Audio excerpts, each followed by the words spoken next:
right. I think we should be live. Hopefully everybody can hear us. Welcome. We are the Wild Misfits. We're going to be playing the Storm King's Thunder today. I am your dungeon master, Garrett. You can call me Helix. We can go around and introduce everybody and get a brief recap and get started. Hello, my name is Jamie. I am playing Zevin, who is a changeling, Circle of the Moon druid. Hello, I am Chad, or my real name is Mitchell, but I play Chad. I am the barbarian of the group, and let's have some fun. My name is Justin. I play a goblin cleric named Chuck. I'm Jade. I play. Go ahead. I'm Jade. I play Lorelei Winters. I am a bard warlock. My name is Ia. I play Stevie, who's a rock gnome sorcerer. Well, the last we left off, the party had gotten fairly comfortable in Silvery Moon, with a couple of them doing some exploring, visiting a local woodsmith, a local carpenter, a woodsmith. That's a job. No, it is now a woodsmith forever. Learning a bit of information about the possible heist that the party has been given some info on here in Silvery Moon. Others went on to dazzle the local schools of music. Others looking for information, and others still meeting some very strange and unique adventurers that had similar kindred spirits to their own. Having been gifted some horseshoes of speed by the Archmage of Silvery Moon, the party quickly made their way to Zamoyven Hall, where a great axe of giant slaying was promised to them by, I believe, Urgala, back in Tribor, when the party had defended the village from a fire giant attack. Unfortunately, Lord Zamoyven lamented that this great axe had been stolen by his son, who had taken up with a thief. The two of them claiming to be in love, and what has become of the axe, the Lord does not know, but he does know that the thief and his son made their way to Yartar.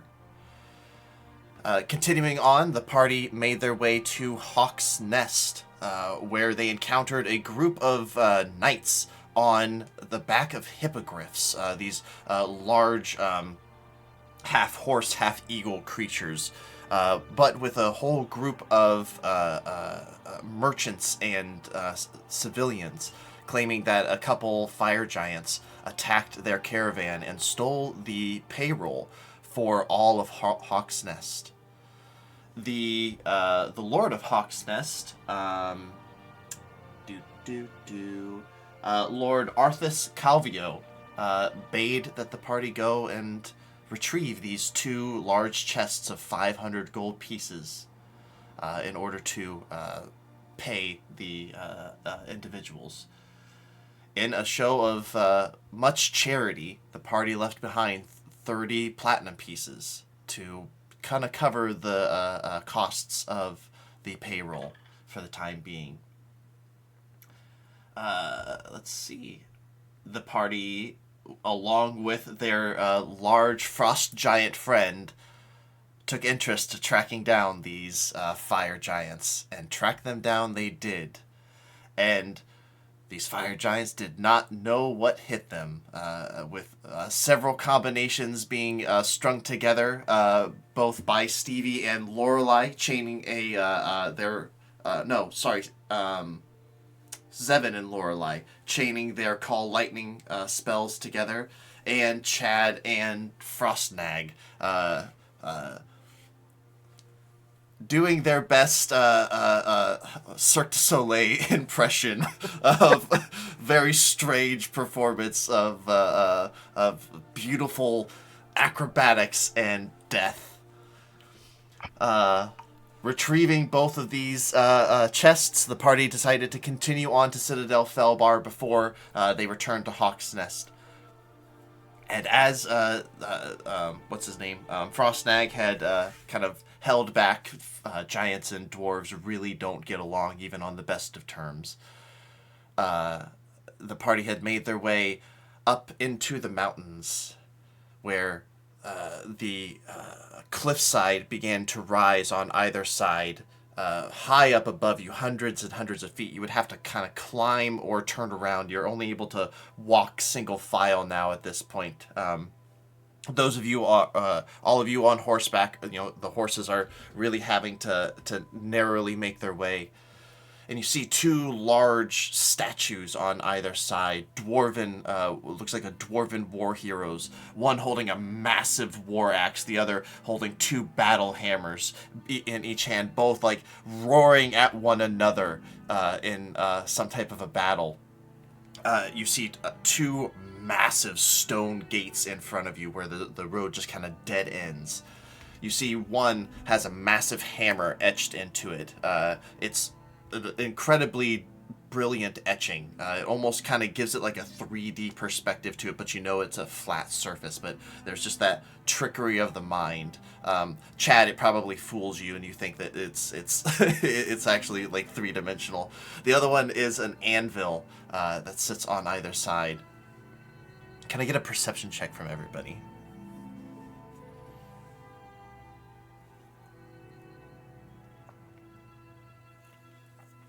Nat 20. Nice. This game 24. is starting off really well. 24. That's not always a good sign. Yeah, I only got a 9. Okay. Always the pessimist. Oh, let me go ahead. Realist. 17. Okay. As a person that got a 8. Oh, look how big that camera is! Stevie, Chuck, and Lorelei. Stevie, you are aware that there are most likely eyes on you. Somebody is probably watching, but you cannot see them. Okay. Chuck and Lorelei, you see perfectly camouflaged along the sides of the walls, small little indentations that are almost perfectly hidden. If like Lorelei and like both of you probably like catch like a little bit of dust or something fall, and it just falls differently than it should, and the light kind of reveals like arrow slots all along the wall. And now that you see the one, you can see that there are dozens around. This is a very well fortified place. But you stand before the gates. Do not hear any call-outs or anything. Can I see a person? No, that's rude. I'm not going to do that. Okay, I will project my voice more. Mm-hmm. Just be like, we are friends of Citadel Felba. We come from... Oh, what the hell is his name? We come with a message from... Where's your name? Fohammer. There's a beat. And I'll have my hands raised, like innocent. Okay. There's a moment. You can hear the wind as it blows through the mountain pass that you're in. And you hear a... as you watch as both of these two massive gates begin rolling away from each other and opening for you. And you see, walking out in not quite full battlement, but very clearly a guardsman, a very bushy, red-bearded dwarf, slicked back red hair that is done up in very like Viking-style braid, and he just... Fohammer, you say? What proof he has? Yes, we... Did he give us... Yeah, he gave us a letter. I hand out the letter. He takes it, inspects the seal. This be for the king and queen. All right. No funny business. Come along. You haven't met us, have sounds you? And he begins marching, and he just kind of gives a couple grunts, and a few dwarves kind of walk up and take your horses, and seem to be like taking them into a stables on the inside. You are then surrounded by at least 20 similarly garbed dwarves, and just kind of like in a very boxy formation walked through this citadel.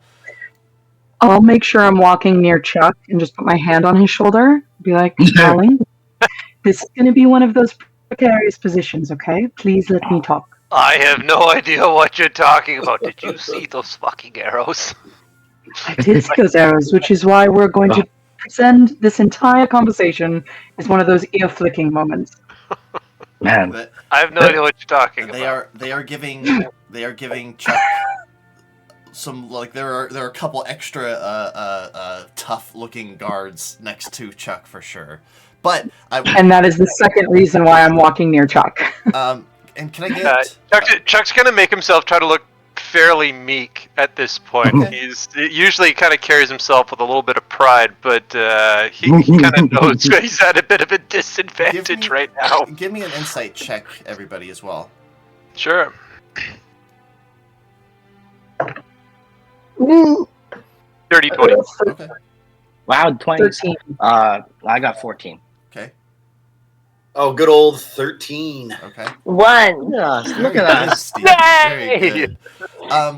We got one. Chuck, you're the only one that actually notices this, but the individual who took the letter, who appears to be like in charge of the gates, is when he looked at you, like there was that moment of disgust, but then he sees like your garb and setup, and like there was a bit of a hesitation there, and then, you know, as if there was going to be a protest, but something about your getup stopped him. Yeah, there's about to be a racist moment, and you're like, not the moment to call it out. Yeah, I better kick myself. Yeah, fair enough. All right. But you guys are led through these fairly, cramped corridors. At several times, Chad, you really have to kind of like duck to get in through some of these spaces. I'm going to go ahead and roll and see if I even remember to duck or I Okay. hit my head. Sure, absolutely. Yeah. While he's doing that, I definitely hit my head a couple of reminder. times. This specific letter is the one that says Lorelei Winters and the Wild Misfits. Oh, awesome. Thank you for clarifying. This was one of the original ones that Fohammer wrote while I was with him at the bar, and he Yep. specifically That's wrote Lorelei amazing. Winters. Yep, I definitely remember that. I definitely remember that Damn. too. All right. Okay. I well, definitely hit my head. there. And Chad, that totally makes sense too, because like this place is beautiful. Like there are sculptures and dwarven works of stone everywhere. This place is also very clearly getting prepared for battle. There are places of like fallback points that you kind of see throughout. You can see you pass through many massive gates that look like they can be shut and sealed at a moment's notice. And you continue in, but you also see a thriving community. You see small little dwarven children running around, playing little games. You see some who are being prepared, looking to delve deeper into the mines here of the Citadel. This is a very thriving dwarven community.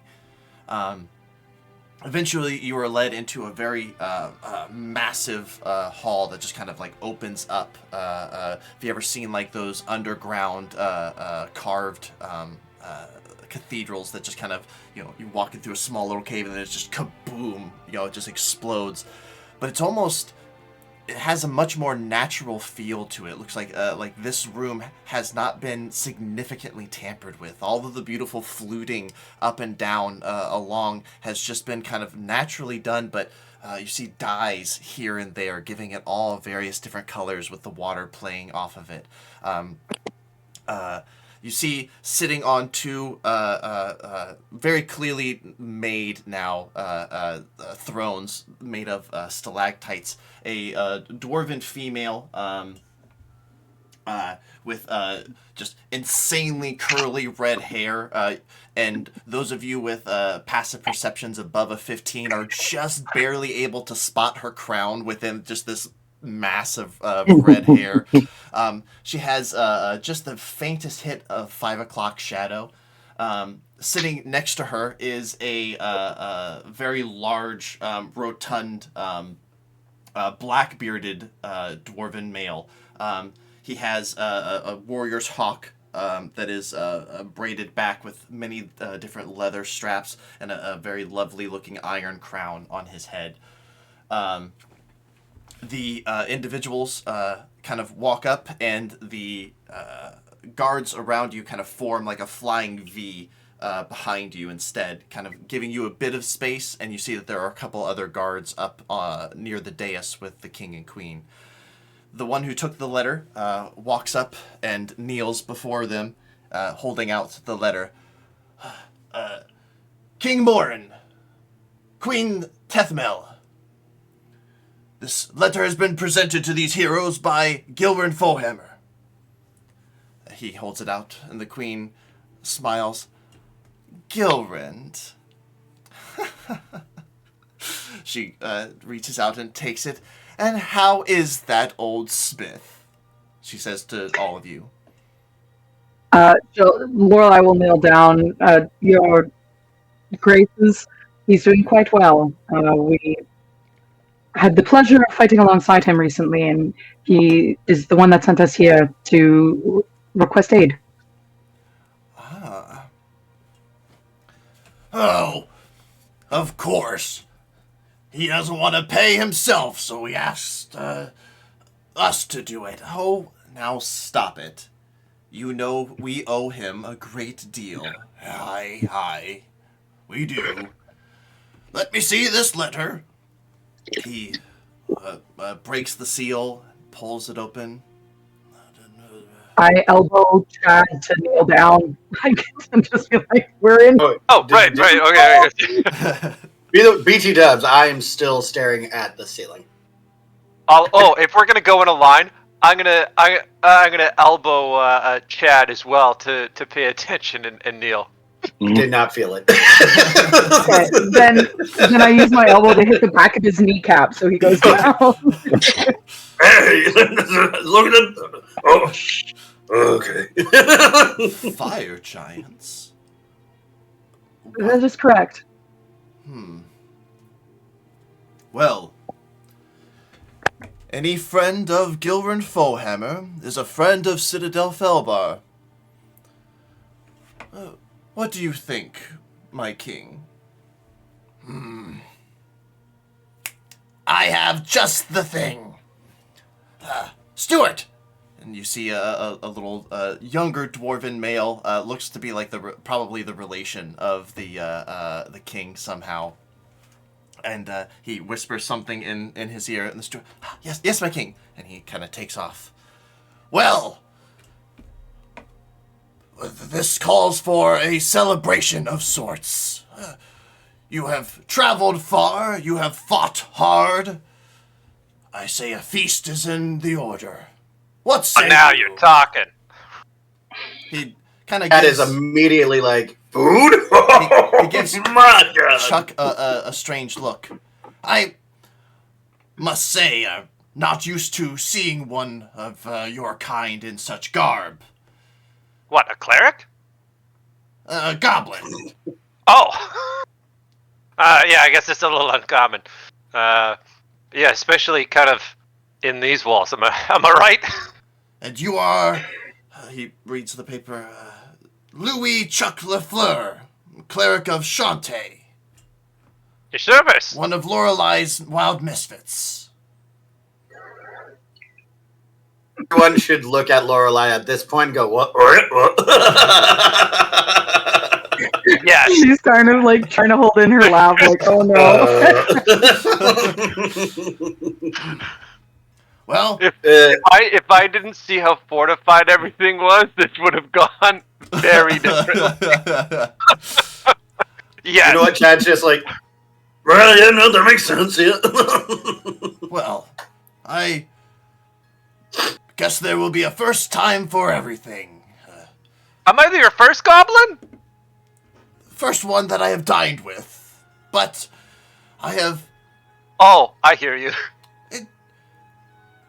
the queen They actually go in, but they don't come out. Am I right? the queen actually will just kind of interrupt the king because she sees him kind of bumbling. We have been hearing of more of the what would have been considered monstrous races branching out and trying to join societies, much like yourself. Yeah, humans aren't that bad. They bathe too often. Oh my god. You know what? Okay, you and I can agree on that. They always smell like fucking soap. Yeah, what's better than the smell of the forge and your sweat? Yes, absolutely. You Bathing can too smell much- something, you know what they're doing. Yeah, you'll get the I don't know. He comes up with some goofy the drip, something like that. Chad has turned and he is joining this conversation. He's like, oh my god, right, these guys are just so clean. The queen just. Regardless, we would be honored if you would join us for this feast for tonight. I'm sure you could use the rest. The honor is ours. We appreciate the gesture. I will admit we do have a bit of a request ourselves, but we can discuss that tonight during dinner. Please, enjoy the city. Take a moment and rest. We do not have a traditional marketplace and things that you would find in an elven city, but anything that you desire, just ask one of our stewards. I do have a question, and I apologize if it's out of turn. You seem readying for battle. Is there something we should be made aware of? Yeah, there were a lot of archers on those walls. I'm sure you're aware that there are troubling times. Yeah, fucking giants are on the loose. We have fought quite a fair share. Yes. You'll have to. Says nothing and just starts doing one of these. Oh yeah. You'll have to excuse my cousin. He is very forward and brash. We're gonna get along well. But yes, there has quite a bit of giant turmoil. I'm unaware how much you are, what you know, but some issues with the giant hierarchy has come up. All the giants are attempting to claim their own, their new. Perhaps I can gift you some. Perhaps I can gift you some clarity on that. It seems the Allfather has broken the ordinance, and all the giants are trying to prove themselves to become the new leader of sorts. I should warn you, we do have a frost giant friend that is outside of your city limits. He is here to protect and assist. He is not here to harm. They both frown and look at each other. I do not feel comfortable allowing a frost giant into the citadel. We do not. We wouldn't let him. Permitted entry. And I just want you to be aware that he is out there and will not attack. I didn't want some scout to come upon him and think that you were under siege. She'll look to the king. I'll send out the word. We'll keep an eye on Appreciate it, thank though. you. Absolutely. Sorry to interrupt, but when you speak of giant incursions happening there, they've been bold enough to attack the Citadel directly, or is this something that's just happening all around you? They both look to each other, and then they look and kind of give a nod, and all but the guards that were on the dais with them clear out of the room. They send everyone away. You don't realize how big this room is until everybody leaves.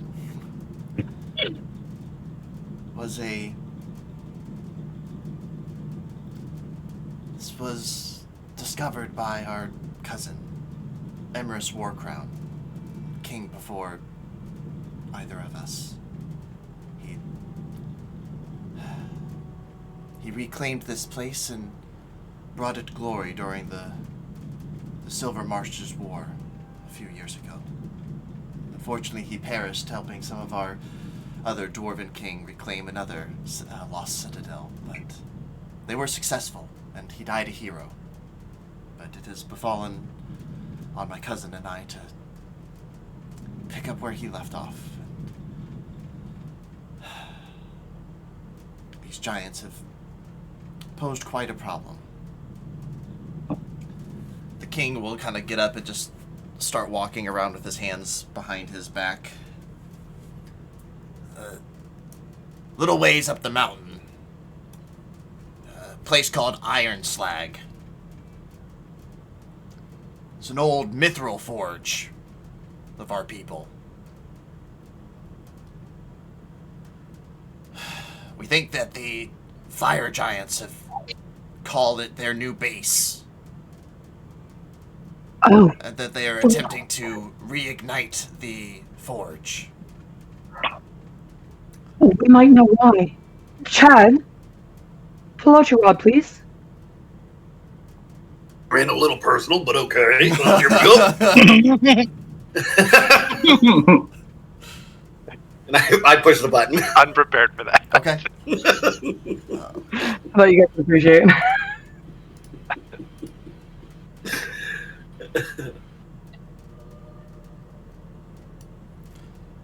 Chad, you get a ping. Just on the edges of your perception.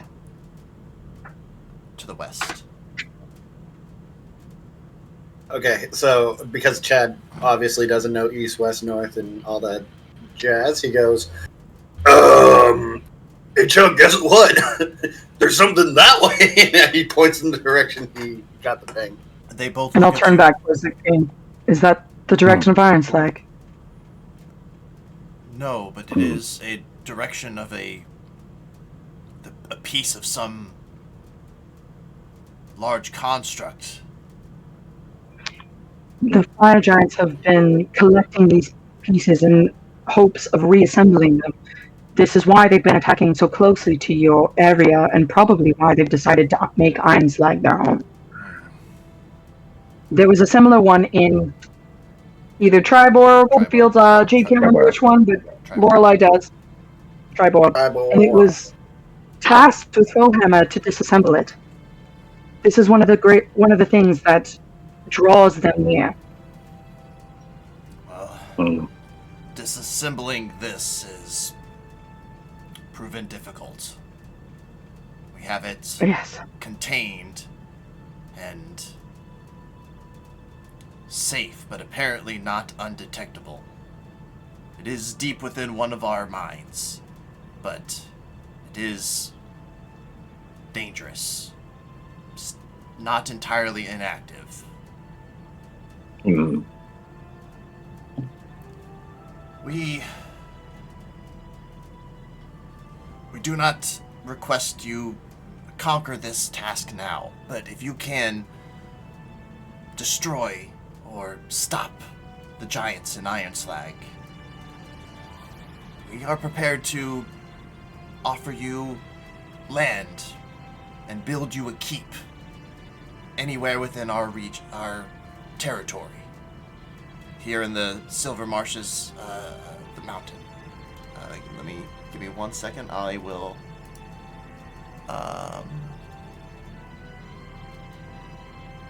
Yes. It's a large estate in the Silver Marches. You guys get to choose the location. They will erect a large tower and customize it however you want. They cover the construction costs. It will only take 100 days to complete. You just have to provide them proof that the fire giants are no longer a threat in Iron Slag. They will say that this is going to be quite a task. They recommend preparing before you do this. But this is a great reward that they will offer you. It is very important to them that A, the fire giants are eradicated, and B, that the forge is not reactivated. Oh, shit. Oh, okay. Oh my god. Group huddle. As soon as you got down like that, I'll look. I see some of us are not in the group right now. Excuse us for a moment, and then I'll. Okay, so, yeah. I'm definitely on a yeah. My concern is, so we were told maybe we need to kind of get some gear or something, but my armor would probably set off a ping. What? What? If I go get my armor. No. No ping. I see what you're saying, though. Could be useful. We should probably return to Yata for those things if we're going against multiple giants. But our task list is getting ever long. So. Yeah, but did you hear there's a home? It's homicide. not like World of Warcraft. We can go past 25 quests. So. Well.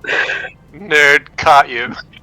Well, It does prove to be a fruitful task for our ultimate goal, but I don't know that we're ready. My 2 cents is that every step of the way since we've left, basically, what is it called, Golden Fields? Since we've left Golden Fields, our consistent enemy and bothersome on the track has been the fire giants. Basically almost no other. So they are clearly the more active, and the stronger they become means this entire region becomes put in danger, and also they will become a hindrance to us later.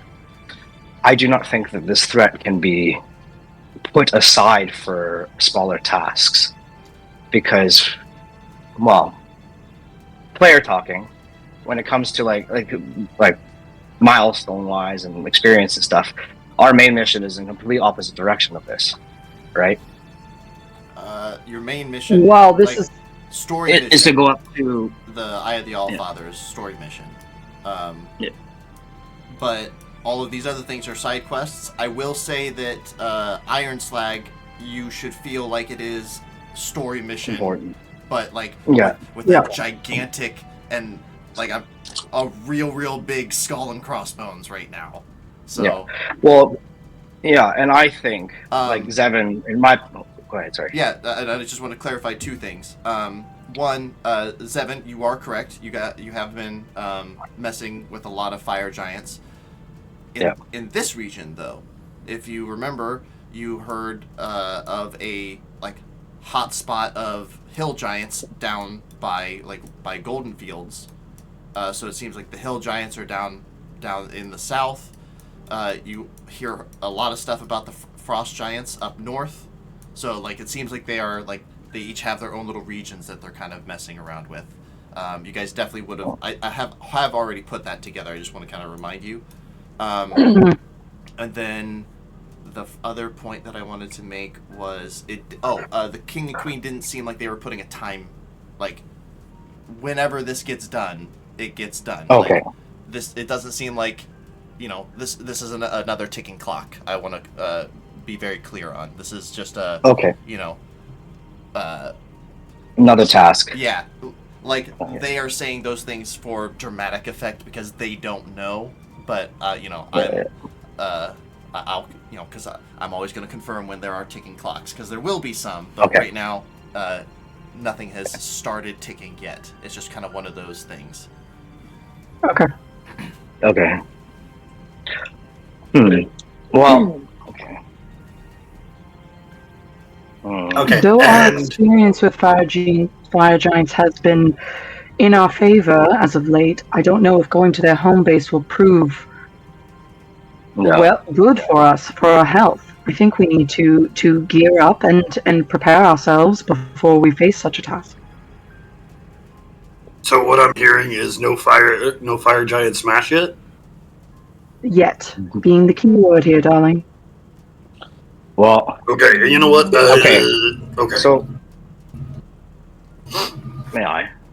If you in the let's say group? I we don't know. move Are you in the on from group? the fire, let's say if we Yeah, move I on think from you the need I your fire, can't heads up. tell without his hands up.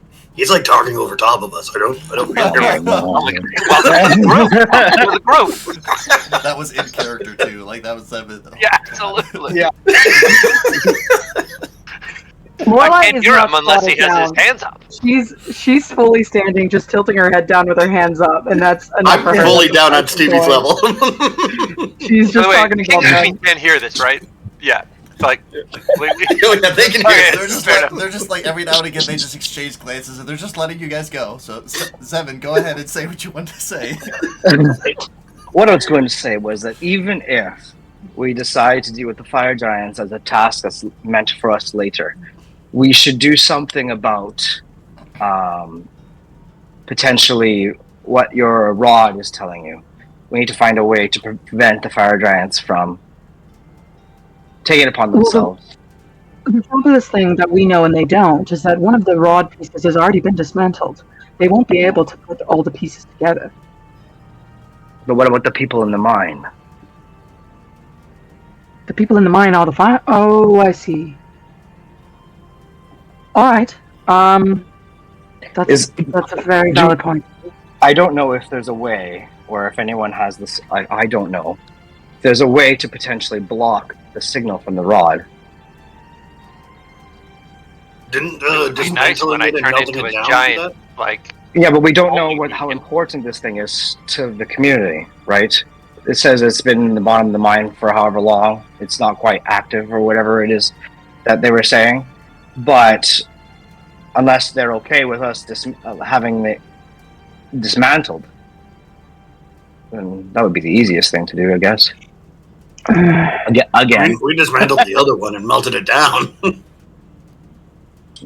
I don't have any means of dismantling or shrinking it, unfortunately. Or maybe it's something that we should suggest to the king and queen, that they find a way to Yeah, you can ask him. keep its presence even more hidden. Let's talk. 1, 2, 3, and break.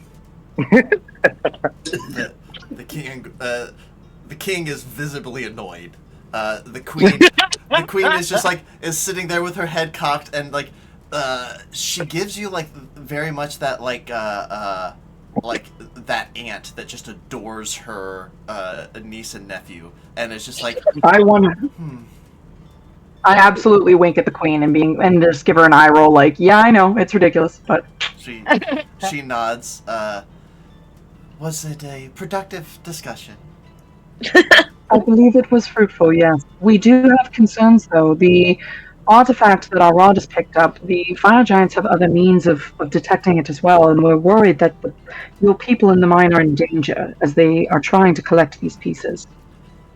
We can assure you that the those that are there with that artifact device, death machine, whatever you want to call it, are not ill prepared. It is deep within the mine as well. The giants would have quite a time getting there, and we are. And the king will say, "And we're dwarves. We'd hear them coming." Hell yeah! Chad's like, yeah. She kind of nods. It is guarded and protected, and fortunately, its nature prevents it from being magically Delicious? magically delicious. I assume, yes. No, prevents it from being magically hidden. It can only be contained at the moment. Sorry, I thought we were reviving there for a second. I could finish your sentence. And like, you guys kind of get the sense that they don't want to talk a bunch about it. Like they kind of want to kind of keep it. It's what like So, as everyone was worried about that it was important to the community. Yeah, unless you want to like if you want to Yeah, pry like persuasion checks definitely can be made, but like they are No, very clearly like after we read that, Lorelai just kind of mutters to Chuck, like, flick, flick, flick, flick. That might be a conversation I have if we no ever get there. interest in going any further in that conversation. Well, as far as the other matter is concerned, we would be honored to take on the task of Iron Slag, but as you said it yourself, we need to prepare for such a thing. It won't be able to be endeavored right away. Of course. Take your time. If you gather any information, please bring it to us. We're currently working on contingencies. If the Giants do decide to outright attack the Citadel, we have means of collapsing specific tunnels and preventing anyone from getting in. This would keep us inside for quite a long time, but we're dwarves. We can take it. Yes. If you permit, I have the means of sending messages across great distances, so I can give you warning of information as we gain it. I would very much appreciate that. We have other contacts as well. If I have information to share, I will forward, or I will return the favor. Appreciated. Yes. In a issue of a global scale like it is here, the transfer of information is key to watching the Giants' movements. So we may prepare ourselves for the worst. I don't think that things are going to get better anytime soon. When Giants rumble around, it's not good for anybody. We have our people to watch out for. The rest of Faerun can figure themselves out. And we will do what we can to help. Yes, we will do what we can to help. All right, enough talking. I'm starving. Let's eat. And he just kind of just trots down off the thing and literally just walks through you guys, expecting. I'm following. Follows right behind him. I'm right behind him. I am the first one behind him. Flanking him. The queen slows up a little bit to walk with Stevie, Lorelai, and Zevin. I assume you guys kind of hang back a little ways. I think we should start up our conversation. But honestly, like, what is the stuff they put on them? Makes you sneeze. It's foul. Perception check. What does he smell like? The king? Yeah. Oh, yeah. Make a perception check, sure. What? Fuck me, another natural 20. Oh, That's 3 in a man. row. God damn. Holy crap.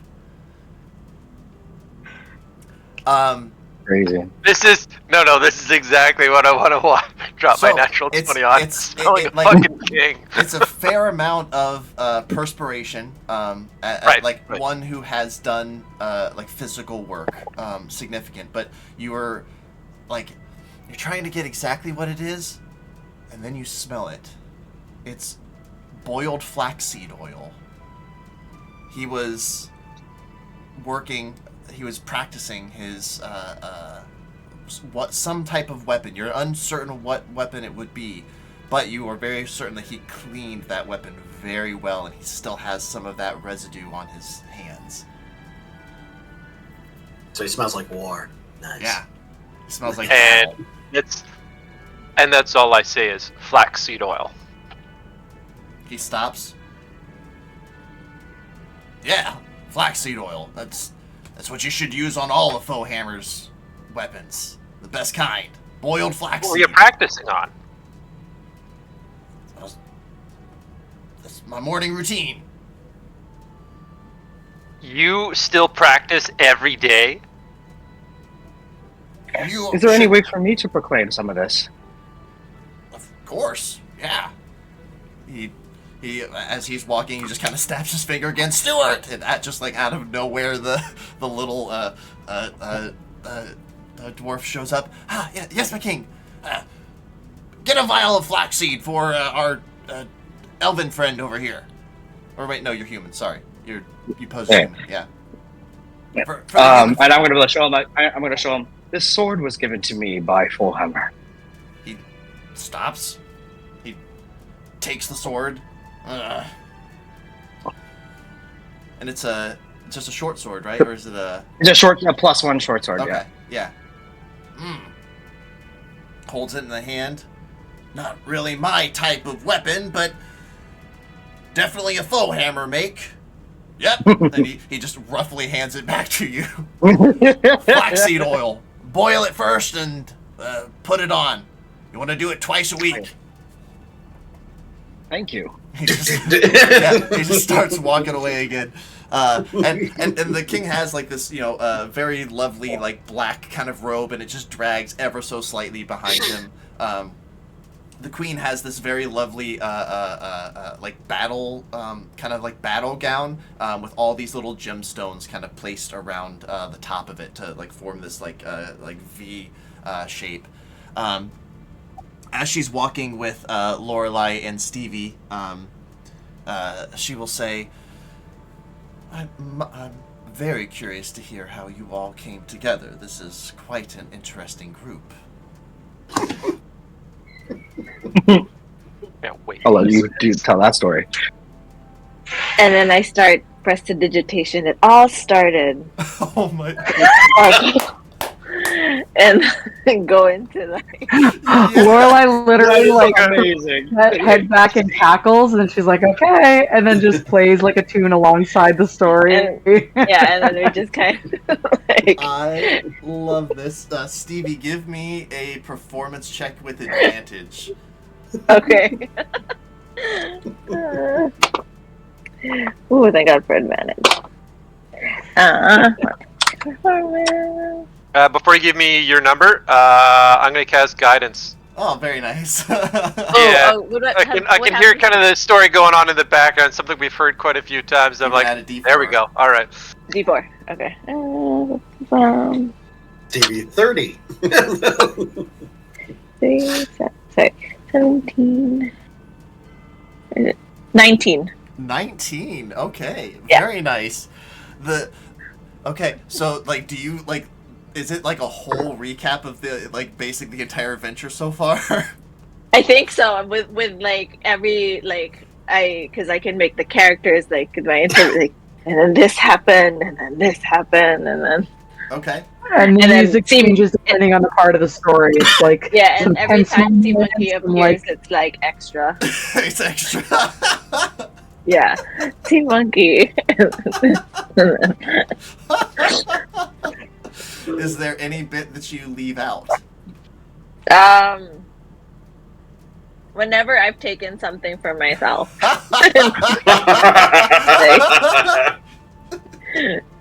I Yeah. love it. She is enraptured, and this probably takes a little while. And she actually the king and queen get to lead you to like a little like entertaining like sitting room, right? And then they both go off in separate rooms. Those who follow the king can. Inside is like a hunting lodge kind of situation. Lots of drinks and cigars and like real manly man stuff. Oh yeah. I know where I am. The queen has some incenses and very comfy couches, and she is enraptured by your story, Stevie. And she especially gets like happy and like applauds during the fire every time the fire giants die. Yeah. But she doesn't have much of a reaction to Frostnag. Like it's very strange. Like you even like build him up like he should be, and she's just like, it doesn't seem to really pay him much mind. Do you mention Dritzt? Oh yeah. Oh. Oh. Why not? I think that'd be Why pretty can't I cool. He think was of who important that to is? all of us. The dark elf. Yeah, Oh. No, the dark elf. The dark elf. This entire group has Well, he's no idea famous, who he right? is, Yeah. Garrett. Yeah, I know. It's okay. It's So fine. weird. I don't know anybody. You're all strangers to me. We've done so even much. It's like seeing a celebrity and everyone's going, "Who are you?" Him. Yeah, he gave you the pendant. Oh yeah, you did. Yeah. Rana Oh, Beguiling. yes. I mentioned him. Okay. Yeah. She cocks her head just a little bit, and like there is recognition there, Hmm. but she Okay. doesn't say anything. She doesn't interrupt. She's a very good listener. Those who go with the king, he regales you with all kinds of battle stories and doesn't really give you a chance to talk unless you interrupt him. But this is a well-accomplished warrior. He actually pulls back his robes a few times and shows off a few like real nasty-looking battle scars that a couple he received from fighting some Durgar when he fought with Brunar Battlehammer in Mithril Hall to reclaim that lost citadel. Probably 90 years ago or so. And then this one's from the Silver Marshes War against the where he was taking on a whole platoon of orcs all by himself, and all kinds of crazy stories like that. Dad, you got any war wounds? Chad is enamored with the stories, and he's got a drink and a cigar in his hand. Nice. I feel like even the kitties that I've got like on my neck going like, oh. You guys have a lovely time, kind of hanging out with the king and queen. Dinner is eventually served. There are a number of individuals present, and you are introduced as Lorelei and the Wild Misfits, honored guests of the king and queen of Citadel Felbar. The food is absolutely delicious. And Lorelei, you are asked to perform, or not asked to perform. You are offered to perform if you wish. I was going to say we should definitely. The queen sees Guidance you again? and has heard you play and asks if you are interested. I would be honored. Oh, of course. Stevie, you should do the same thing again. Yeah, the king and Chad are basically like the same person. Like, unfortunately, he's not gonna notice this, but the queen has stopped and is paying attention. I'm like the pyro lady. Awesome, Like, awesome. You have you have advantage and guidance. oh, is that for me too? No, you gave her advantage. Okay, just Yep. Yeah. Okay. 22. 22. Okay. I know, it's kind of low. Even at My highest was an 11. even Wait, at one point, is this like a really big hall? Yeah, it's a pretty big hall, real long table. But the acoustics in here, Lorelei, are fantastic. Like even though you're in a dwarven hall and it is constantly people talking, you're still pretty easily able to hear the person next to you. And then when you stand up and there's a very clearly a designated spot for musicians, you can tell that it's acoustically designed to project your sound throughout this entire hall. And it does quiet down significantly. Those in the back, and there's a few rowdy ones here and there that don't seem to be paying attention, but you catch even the king himself kind of puts down his large piece of ham and just kind of cocks his head and nods. What kind of song are you playing? I would probably start with something a little bit more like calm and beautiful to like lure them in, and then I would turn it into probably a mashup of a couple dwarven like popular songs. Okay, like solid. ones that I know that they would be excited about. Yeah. But like combined, so it's something new. When it starts popping off and you're starting to kind of like raise the kind of the energy, I'm gonna cast Thaumaturgy on you Nice. so they can fucking hear it. Nice. you get several definitely younger couples getting up and kind of joining up into a little dance, and a few of them are unable to keep up with the different changes in songs. Used to one song going and then stopping, but a couple of them are seem to be a little bit more light on their feet and keep up with you, Lorelei. But everybody's having a very good time. Eventually, as the music dies down, the queen will stand up and just kind of raise her hands, and the king will nod and get up, and you see him walk away and kind of disappear into a door. My friends, my citizens, these individuals have done us a great favor. They aided Gilren Fohammer, honored member of Citadel Felbar, and one of the greatest smiths to ever walk Faerun. There's a whole yeah, dun dun dun dun dun, as they are all pounding on the table. Together with our brave Fohammer, these heroes slew a horde of fire giants and their ilk, saving Tribor. Dum dum dum dum dum dum dum dum. And from the entrance, carrying a small little chest. And because of this, friends of Citadel Felbar, Lorelei and the Wild Misfits, we grant you. He opens it up. These prized possessions. 2 wondrous figurines. We call them Leo and Ghost. And you see a black and white lion figure. 2 black and white lion figurines. Simply call their names, and they will come to your aid. And he gestures for you to do so. Kitty! No, it's Leo. And Ghost. Chad immediately says both Ghost. their names.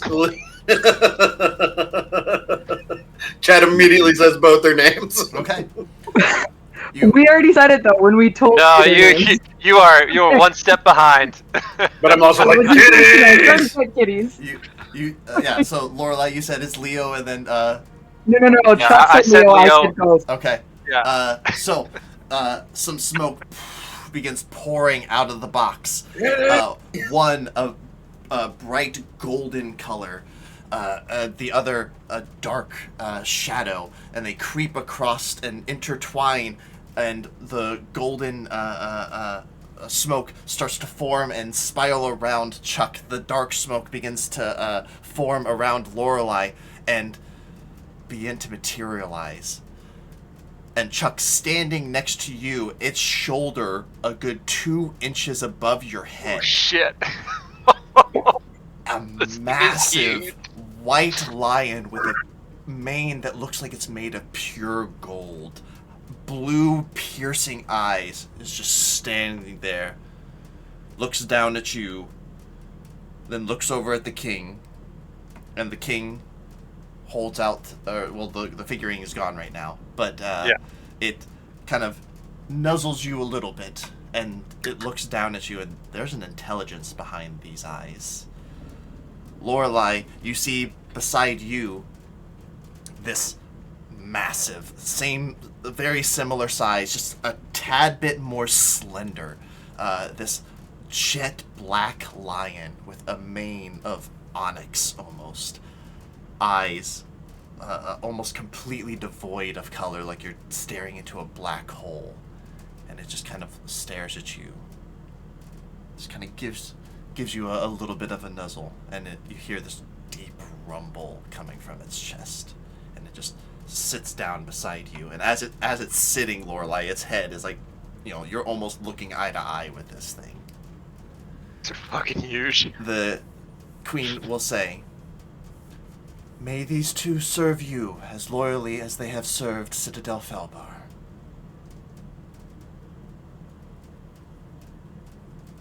Okay, player. What are these? These are They're just jumbo lions? these are wondrous figurines. That is Look into your dope. inventory. They can be summoned for a certain period of time per day. I think it's like a couple hours I'm or so something like that. excited.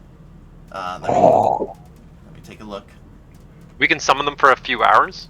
I will give you exactly. Where is it? See, my question is it saddleable? I mean, probably, There's so many. Where are they? That's going to be a terrifying thought. It's It's like the Chuck fastest riding a goblin giant in the West. golden.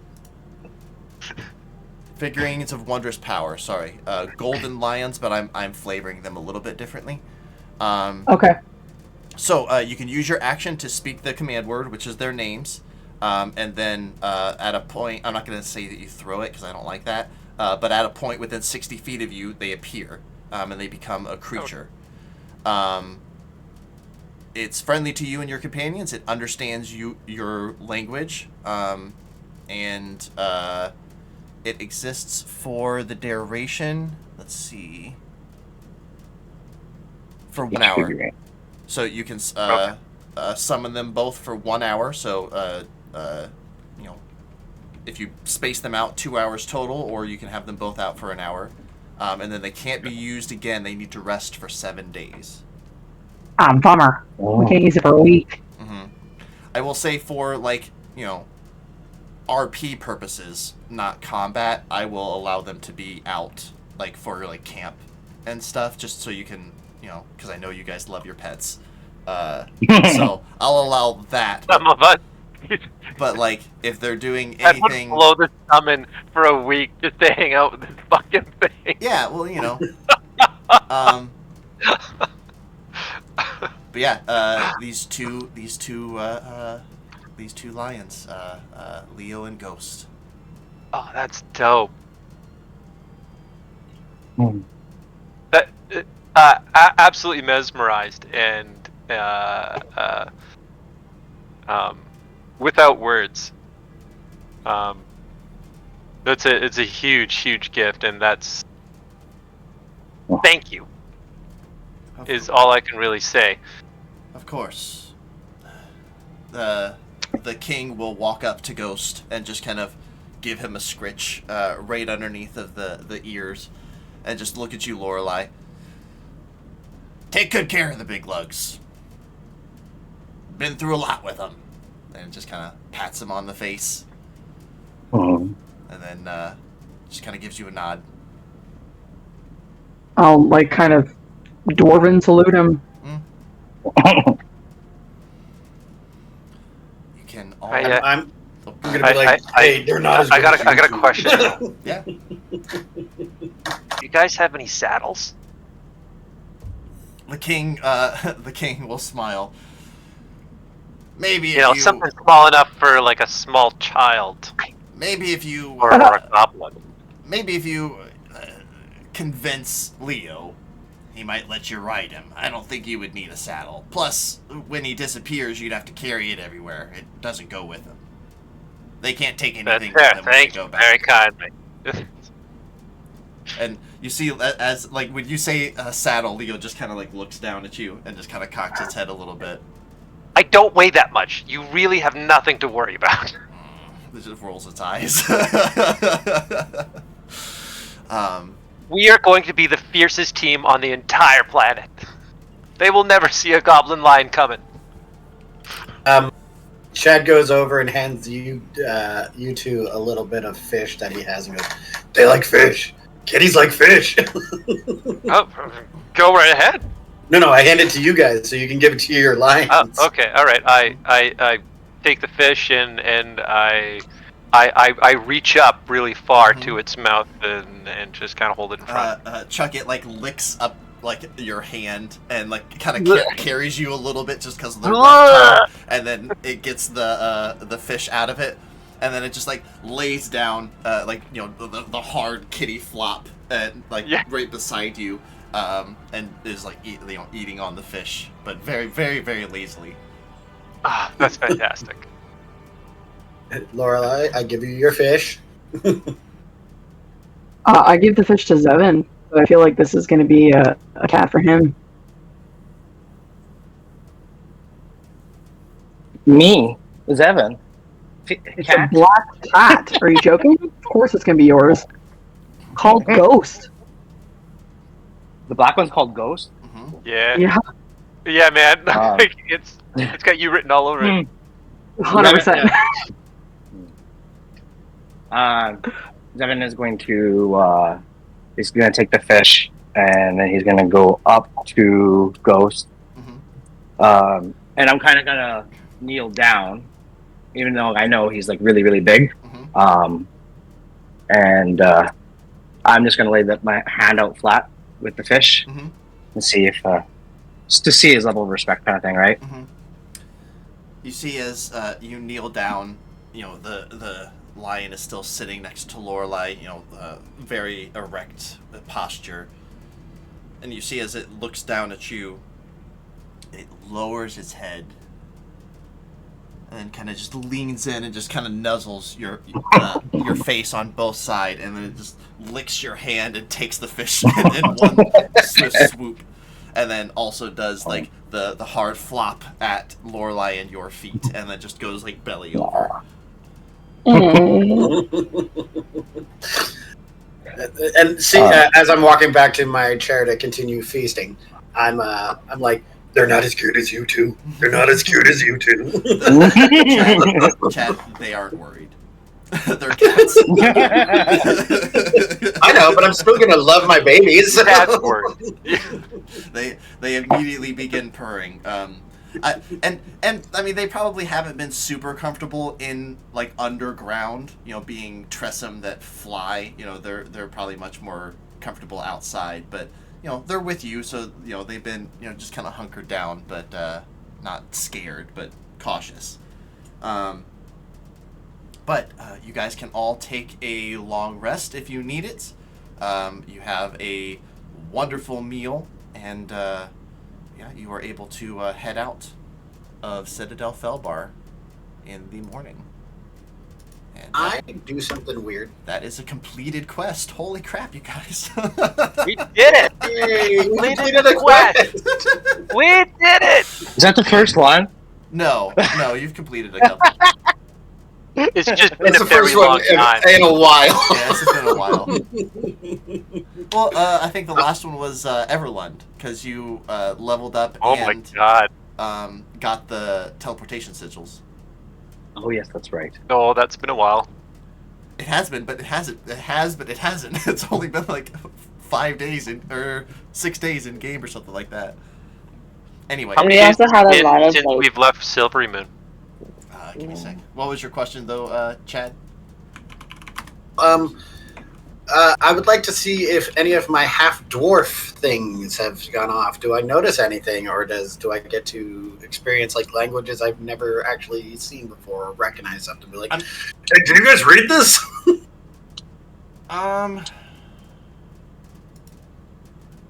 Let me see.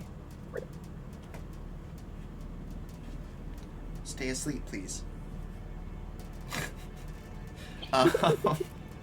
He's starting to. You're talking to your dog, right? Yeah, he's starting to. yeah, move. looking down and saying, please. Stay. He's starting to move, so we might need to go on break so I can take him out. Oh, fair enough. But we'll see. Okay. We'll wait until he actually gets up. That's fine. I mean, I don't know if anything like in particular goes off, Chad. I think like there is a strange familiarity to things, like the makeup of the Citadel itself just kind of makes sense. Like you don't find yourself getting lost the same way that like your party will. You know what I mean? Like you're like when you see a dwarven individual like take you in a direction and they turn, you're like, oh yeah, that makes sense. That's where that would be. Yeah, but I don't think like anything like deep in your blood is being triggered here. I would assume like if they said anything in dwarf, I wouldn't even notice because it would just sound like they're just speaking normal. Mm-hmm. Do you There's the crush on the phone. you have dwarvish? I do have dwarvish. Oh, you do have Put dwarvish. that in when I also have Dwarvish. Okay. Yeah. I mean, So you guys hear all the conversations, or understand all the conversations going on. There's definitely like a lot of, like throughout the time, there's a lot of discussion about, like Chuck and his oddity. There's a lot of like, you know, oh, they must be great heroes to fight with Foehammer and things like that. You also hear a lot of people talking about the wonderful music from the night before. You know, and it's definitely it's pretty clear that they don't expect you to understand them. Like they're definitely like speaking in a different language. You know, so you don't. If there's a conversation that's close to us about Chuck, I will say loud enough for them to hear, like so that it's specifically at them. It was Chuck that saved Foehammer's life, that healed him. Good. Okay. Absolutely. Get that. Yeah. Get that started on the grapevine too. Certainly. I love that. Yes. Let's make Chuck a folk hero in this area. Oh yeah. Great. Riding a lion and This makes me happy. yeah, motherfuckers. Well, the king and queen give you guys back your horses. They are fully like fed and ready to go. You do notice Stevie having having told the queen all the stories of Sea Monkey.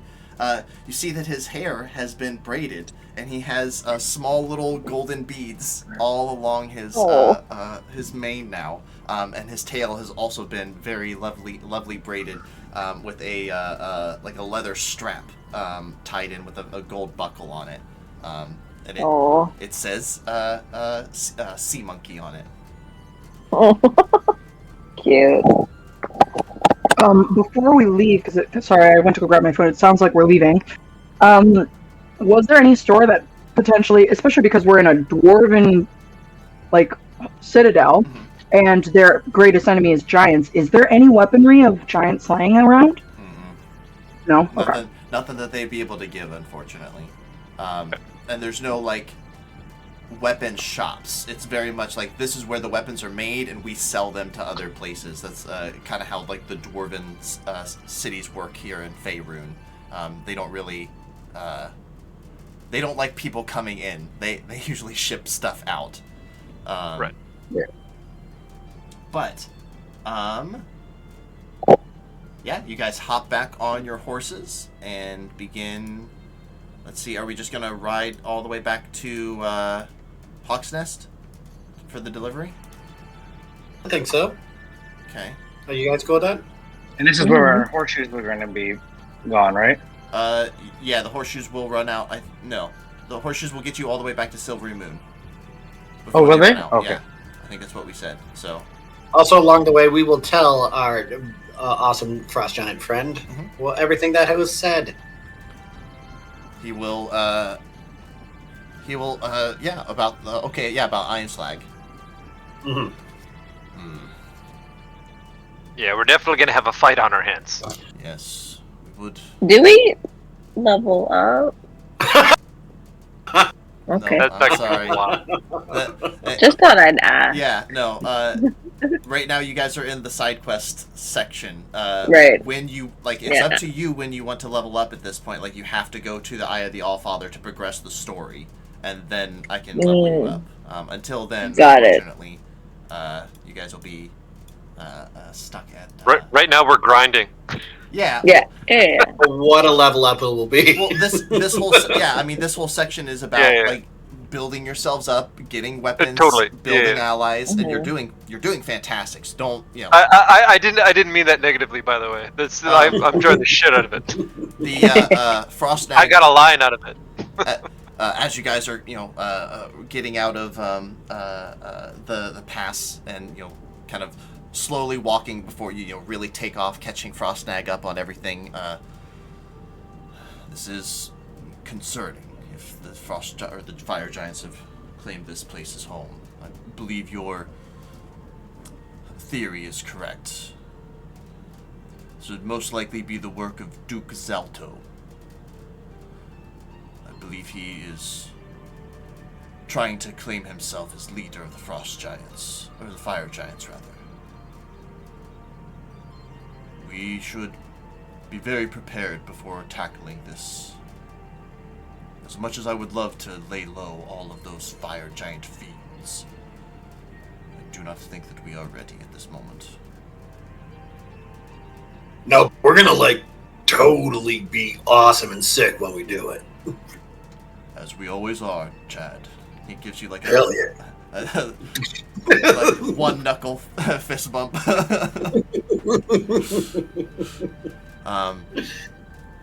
On your speedy horses, once again, Frostnag kind of goes off into the woods before you get to the settlement itself.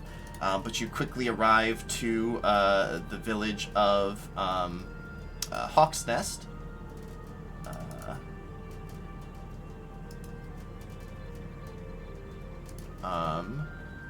And you would also know that from what Foehammer told you, your adamantine things should be ready on this day. So next time you're in Triboar, they should be available to pick up. But you arrive to Hawk's Nest. You see the commander again. This time he's just kind of out front working on a younger hippogriff.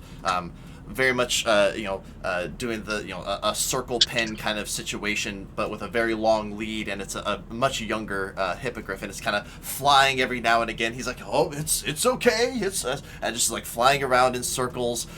It comes at him at one point, and you see he holds up a small little shield to deflect some of the blows, and then he just kind of wraps up its beak with a little a bola real quick and holds it down as it kind of flaps its wings, and it's very much trying to make itself as big and scary as he can, and it's just clawing the shit out of his shield. He's like, it's okay, and he pulls out a little piece of meat, and then that seems to get its attention, and then he's like leading it around, slowly petting it on the side. Yes, all right, and he slips a small little lead over top of it, gives it the food, and then it kind of calms down. Its feathers all rustled up, and he's like, that's it. And he sees you all. Welcome. You returned so soon. Yeah, we're pretty awesome. He's not wrong. Were you successful in your retrieval of the pay? We were. You could just say we're a little less hot in the woods now, if you catch my drift. Wonderful, my friends. Thank you. One moment. And he goes and he ties up the little hippogriff and kind of puts a little baggie of food over its head and kind of gives him a pat on the head. Come, the Lord will want to see you.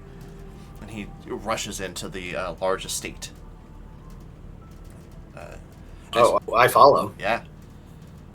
You see the very greasy-looking Lord Arthas Calvo again, as he's currently seating at a desk, this time a little off to the side of that very large chair you saw him in. I see you returned. He gets up and kind of hobbles his way over to you all. I trust you were successful. We were indeed. And I'm assuming that Chad was carrying these because these seem heavy. Chad would?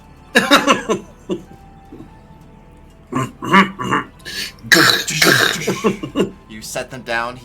They both open them up, and the king or the captain kind of looks over them. It looks about all there. Thank you so much. He looks to the Lord. The Lord gives him a nod. He bundles them up and kind of him and another take it away. The Lord just lets a sigh of relief and kind of limps over to his chair and takes a seat. You have no idea the burden you have taken off of me. Thank you. Your platinum back. I appreciate the gesture. And from my own personal account, he kind of knocks his cane a couple times, and another chest is brought out. He opens this one, and you imagine this contains 500 gold pieces inside. You very easily could have Appreciate it. taken the payroll for yourselves. You did not. You acted honorably.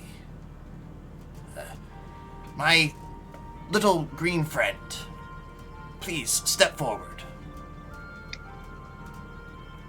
He stands up, and you see as he reaches over and pulls out a sword from beside his little chair. Yeah, no. He holds it before him. You had made mention of wishing to become a member of the Order of the Gauntlet. I have.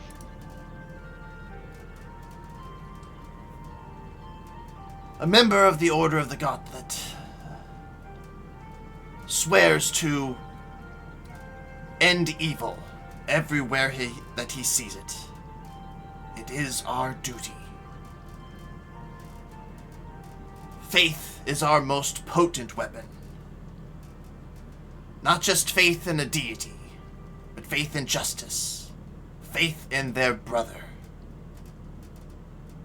I see you as a man of faith, but can you carry such faith in your brothers? In your friends? And he looks towards all of you. I carry my faith in my friends every day. I have to sleep in the same tent as them.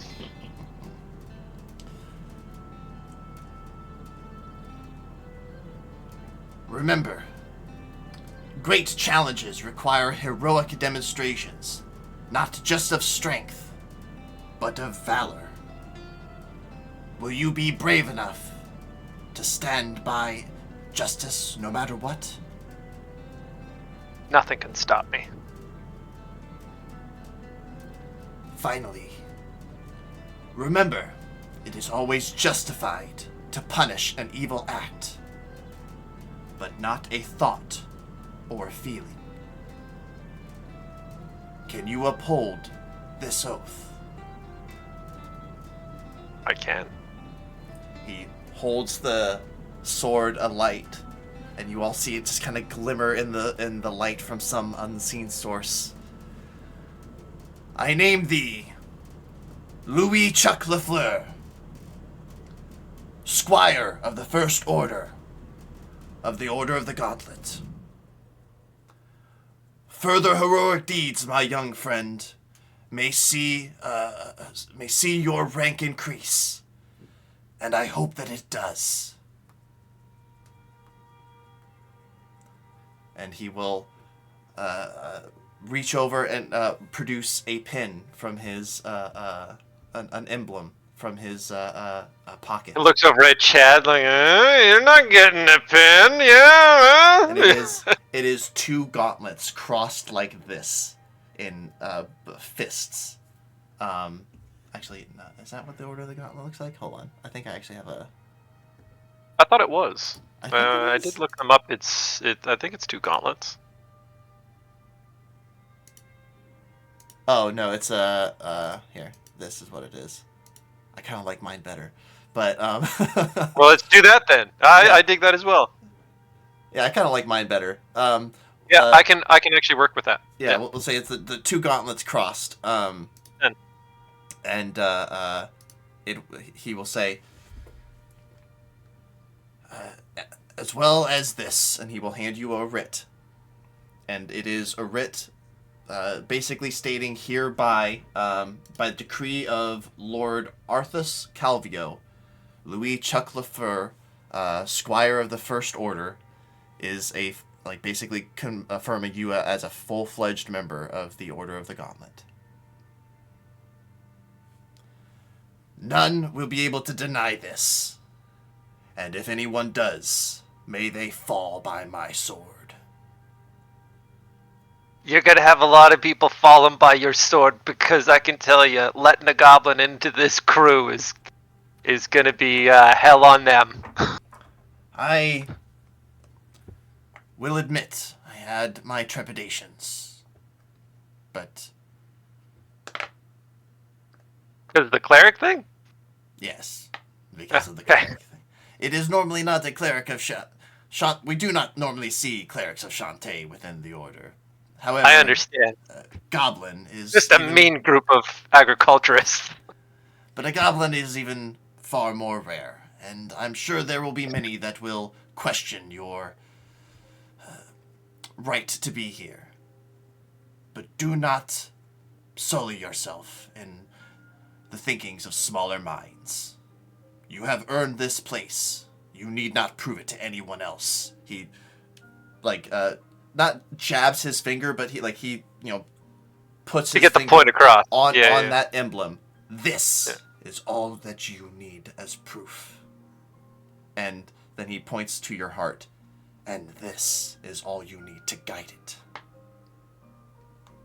Well, that won't be a problem at all. Well, my friends, a feast! And he offers you a feast too. Oh, yeah.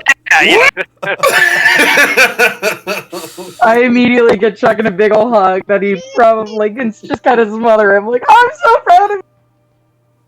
I come over and pick you both up. I'm like,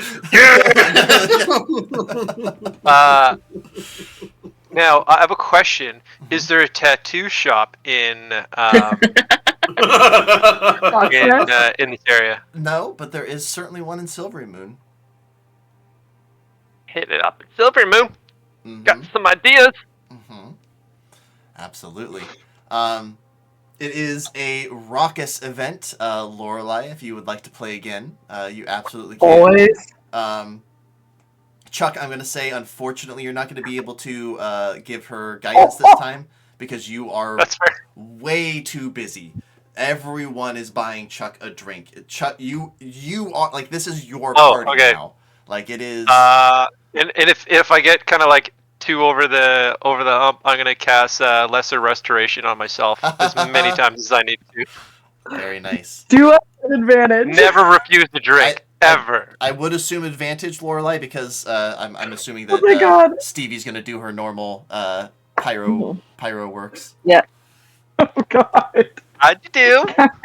I'm a little drunk, so I get a 17. Okay. Okay. Guys, I rolled a natural 1 the first time. And I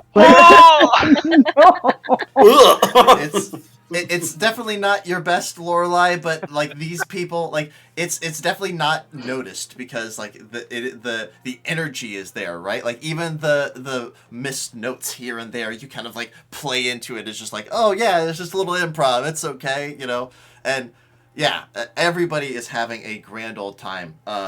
And Chuck, you feel welcomed into a new family. It's probably a little overwhelming. Like this is Definitely.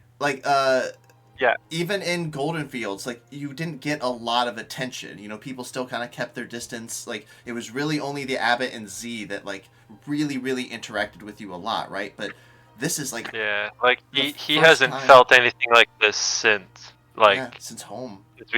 Since home. Yeah. Yeah. And it feels good. It feels dope.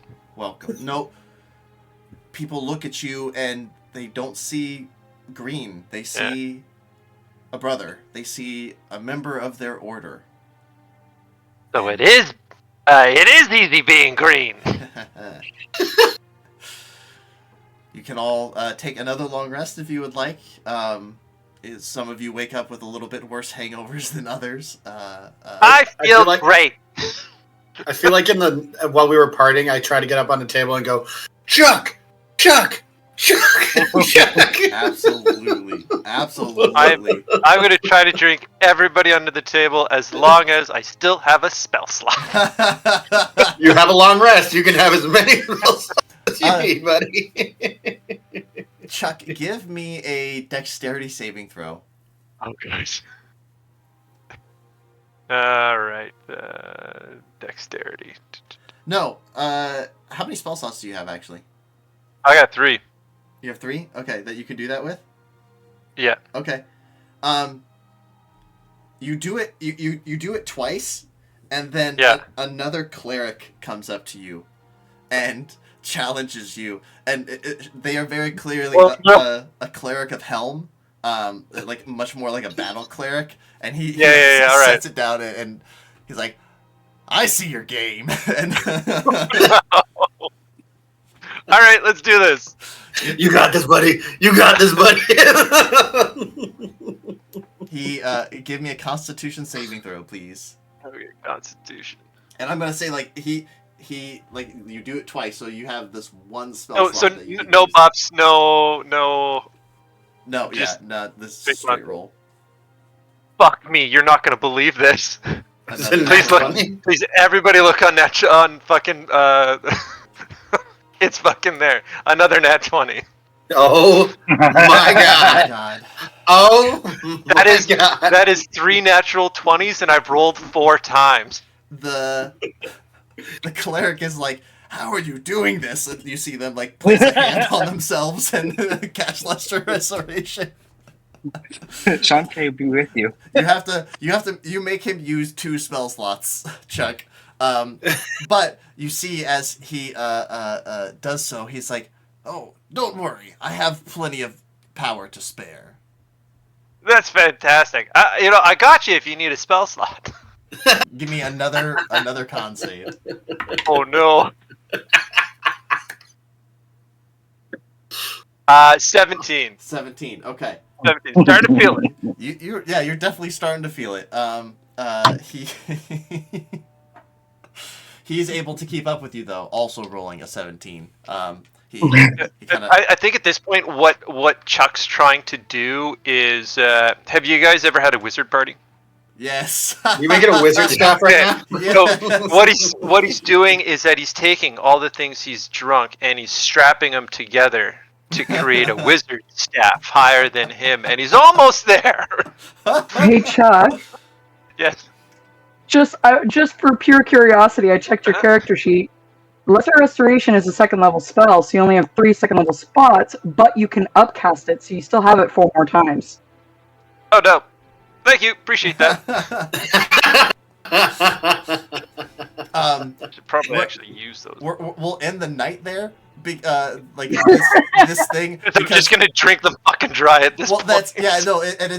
It's basically like everyone else is drunk. They got tired of watching, but this one stubborn cleric of Tyr or Helm is just not giving up and also casting Restoration, and it's like just a war of attrition between Chuck and this guy. Two more. He's almost got it. 2 more. It's one of those things that I'm just gonna like keep drinking until I watch him pass out, and then I'm just gonna pass out 2 seconds behind him. Yeah, the worst part is like you're not even passing out from being too drunk. You're passing out because you literally can't fit anything more in your stomach. Like you guys are like bloated and uncomfortable. Like when Chuck sneezes, like it comes out of his nose. It is a sight. But this one stubborn cleric was just not giving up. You can do this. You can do this.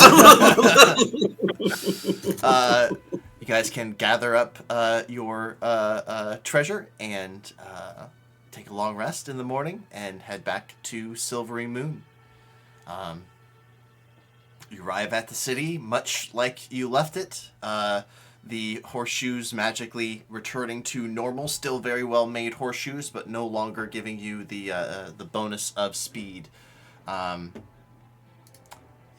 I believe here at Silvery Moon you have the heist if you want to do it. Otherwise, we can head to Everlund.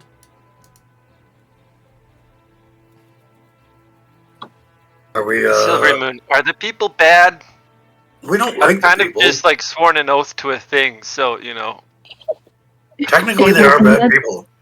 We were led to believe that they are bad people. Oh. Are we gonna do this or?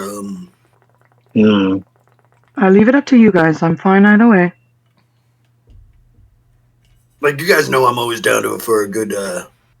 Player For to a good DM cruise. is player to DM. Is this against my fucking oath I just took like not 2 seconds ago?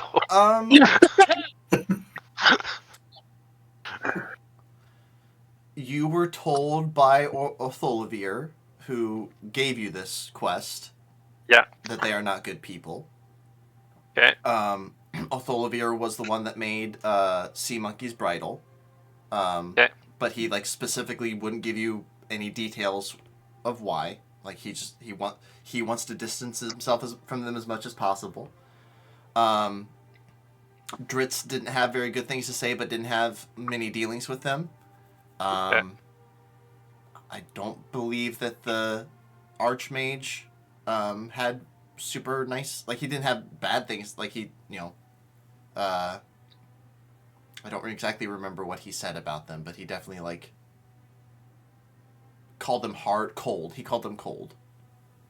But we have no physical evidence of them being bad people. Besides Otholavir. They're, they don't separate the recyclables. There's house symbol is a raptor's, like a hawk's claw reaching down, and Right. the saying is nothing escapes our grasp. Well, that's not very good. I mean, I think we should check it out, but hey guys, I may have to dip for that one. I mean, what we should do is recon, and luckily, as the sneakiest one in the entire team, we should go in.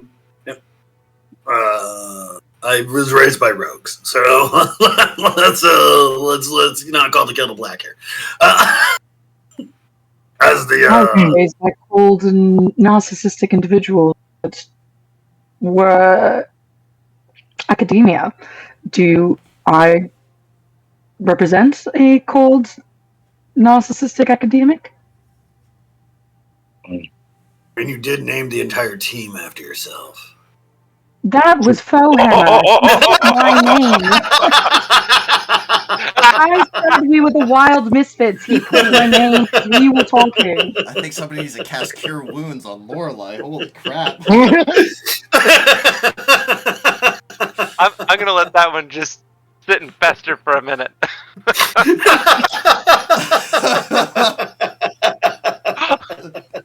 The only point I'm making is just because you were raised by them doesn't mean that you're necessarily sneaky. I actually find you quite charming in your strength and your demeanor, but it's not necessarily the sneakiest. Honestly, I think Zevin is our sneakiest. Oh God, here we go. Where is Zevin? Oh, if we're gonna say he's the sneakiest, Sitting back. I look around for Zevin. We're in a huddle. he just walks out from behind me. I'm right here, guys. I've been here the whole time. You guys hear that? Is that Zevin, you're wanting to do some recon? If that's what you guys want me to do, I will do it. I personally, it's like player-wise, this heist. It's just a little side thing that we're doing as a favor, or is it something that we decided? This was It was a heist with magic items. Yep, it was his payment to you because he couldn't he gave you Sea Monkey's bridle and stuff, but he felt that you deserved more, and he knows that you need magic items, to strengthen yourselves. Yeah. This is where he knows where they are. In this, in the carriage house, in the carriage. Let me hold on. I will, because it was very specific what he told you. Tholavir. He knows that there are 2 guards that usually have spears that are stationed in the upstairs apartment. Let me double check and make sure. Yes, he knows that an arcane lock protects the sliding door into the carriage house. He knows that the carriage is always always has 2 draft horses harnessed and ready to go at a moment's notice. The carriage is also protected by an alarm spell that will go off when the carriage is opened, and that the magic items are under the passenger seat inside the carriage. All right. But he does not know what they are. Yes, it definitely doesn't hurt. Just take a look.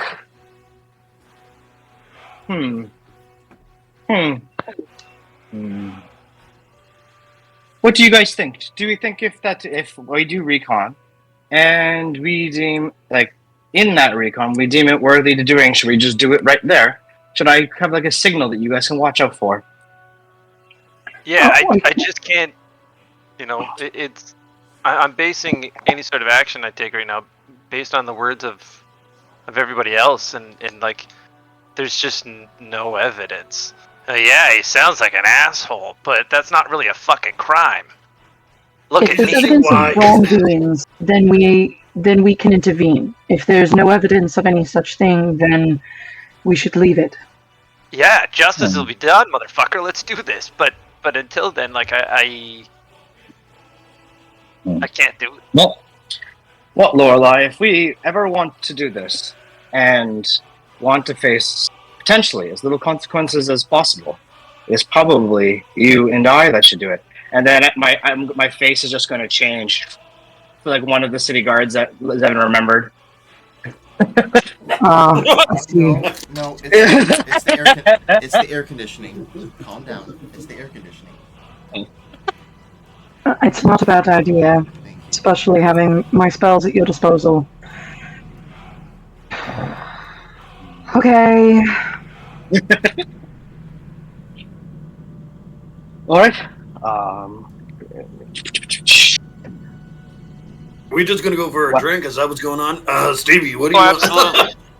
I thought you guys had to stay. I guess We're gonna wait. We're going to the Winchester. We're gonna wait till this all blows over. God, we're gonna get.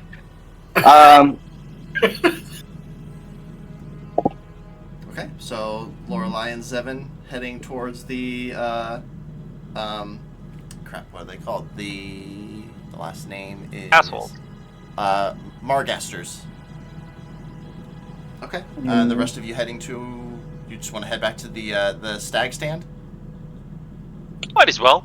Yeah. Okay. I think we'll go on our own little side mission while this is happening. Sure. Yeah. Absolutely. Okay. So, I'm going to do. Before we get into any of this, do you need to take your dog out there, Garrett? He's still sleeping. So. Is he? Okay. Yeah. But is it? I've got 15 minutes. Yeah. Oh, you got 15 Yeah, I was minutes? gonna say. Okay. Cool. Oh, okay. Let me do this then. I will Let's do your introduce side you mission. guys to what you see, and then Okay. So Zevin and Lorelei. Let me do. Nope. Excuse me. Gesundheit.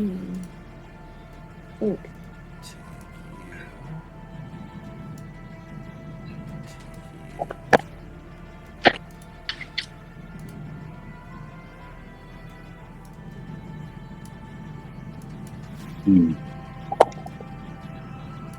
Alright, there is a gate in front of you both. And give me a second, I gotta change the lighting because it's daytime. There you go. Alright, so you see a half stone, half wrought iron fence that goes up about 12 feet. The top of this wrought iron fence is very nasty and ouch. Nasty and brambled together. Sorry, my toe got bit.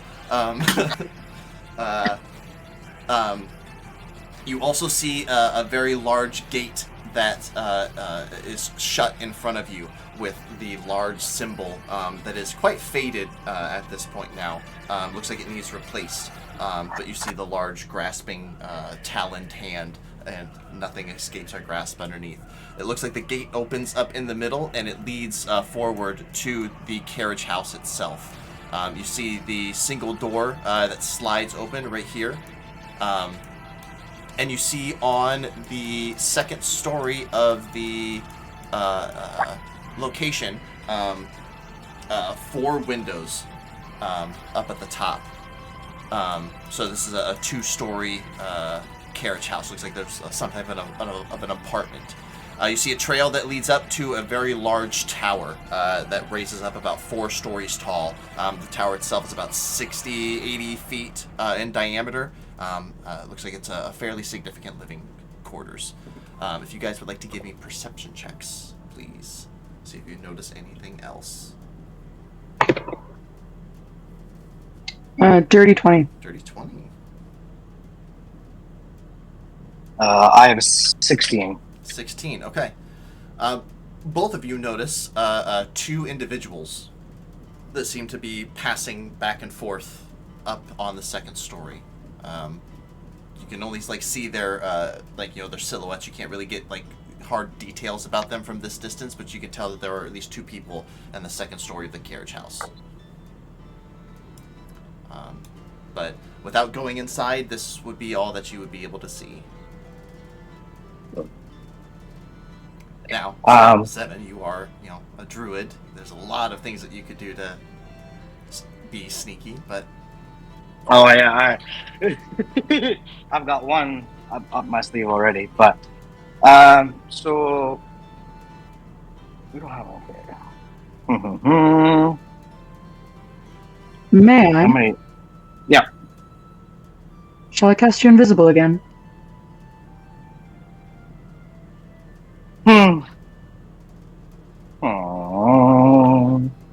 First, I think we need to deal with this. And you point that our adventure close. I think we might best be suited, just for time-wise, to disguise ourselves the best we can. We don't stand out. So, those two guards that are on the 2nd floor, are they on like a rampart kind of thing, or? Nope. It is completely enclosed. It looks like an apartment. So okay. It looks like there's probably a way to get up to the 2nd floor from the inside. And they. We're looking for. Yeah, we're looking for a carriage, right? Yep. The carriage you imagine is inside. This place right here is a carriage house. The carriage is inside. Okay.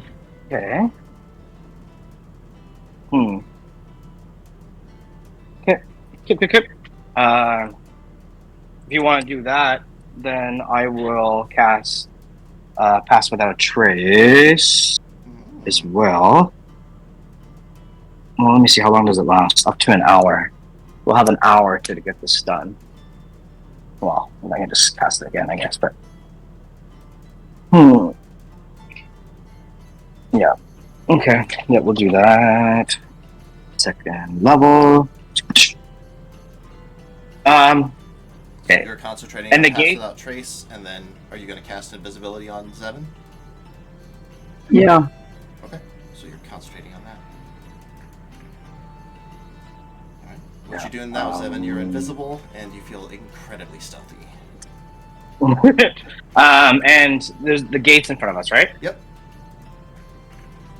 I'm going to grab a rock, and I'm just going to try and fling it over the fence to see if there's any defensive. Mm-hmm. It just falls into the grass on the other side. Okay. How high is the gate of the fence? 12 feet tall. But the slats are only about a humanoid couldn't fit through them for sure, but a small animal or something could. Hey, don't chew on my desk, please. Hey, come here. Okay. Invisible, Pass Without Trace, concentrating. Okay. And the gate looks locked, right? I mean, it appears so. You'd have to push on it to check, but that might draw attention. Yeah. Concentrating, invisible. I guess we'd be, I'm gonna wild shape into just a cat. Okay. Doo-ba-doo. And then I'm just going to walk through. Okay. Squeeze through, doing the that thing cats do when they turn to liquid somehow. Yeah. Yeah, and you find yourself in the this area. You see the large kind of grassy area. This is, the map may not reflect it, but it is a completely fenced off property that goes probably about an acre or so of land. You see a very lovely fountain over here. Where are you heading?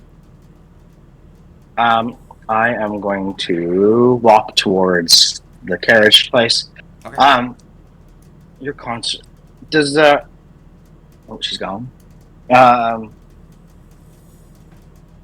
I'm still here. I'm just getting changed.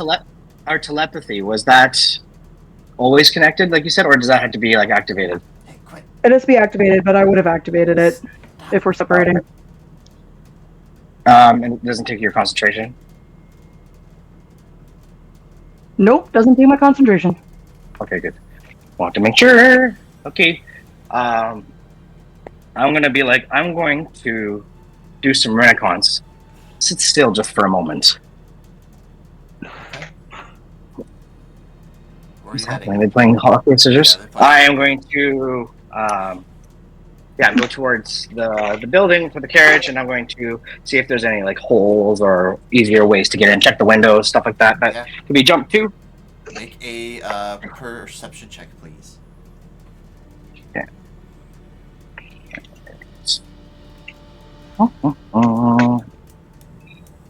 That is a 21. Okay. You do see, you have to go around to the back of the carriage building, but you see that there are some vines that kind of crawl up the back of the building, and you think that you'd be able to get up to the back window. It looks like there is a window on the north, south, east, and west side of the second story, not the first story. The guards. Yep. Yeah. The only one that you can get to is the second story, and it looks like that one's currently open. The other ones are shut. Okay. Well, I will do my best to get in there. I'm gonna try and climb. I guess that'll be it. Give me an stealth check rather, because I imagine you're trying to be sneaky about this. Okay. Stealth is +5 in cat. +10.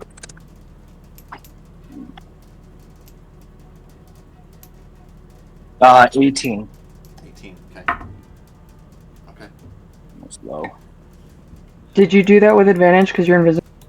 Or do we not? Does it give it advantage? Oh, yeah, advantage and +10 because you're invisible. Oh shit! Wow. That's a 22. 22. Okay. Yeah. You guys are so much sneakier without, the chuckle fucks around. So, I'm gonna do this. You're not technically inside Zevin, but I'm gonna put you there, so that way you can see. Yeah. And so just on the edge of the windowsill, kind of peering in your cat form, and you see two humans there, sitting at a table. Both of them looking very unhappy and gruff, and they both have cards in hand.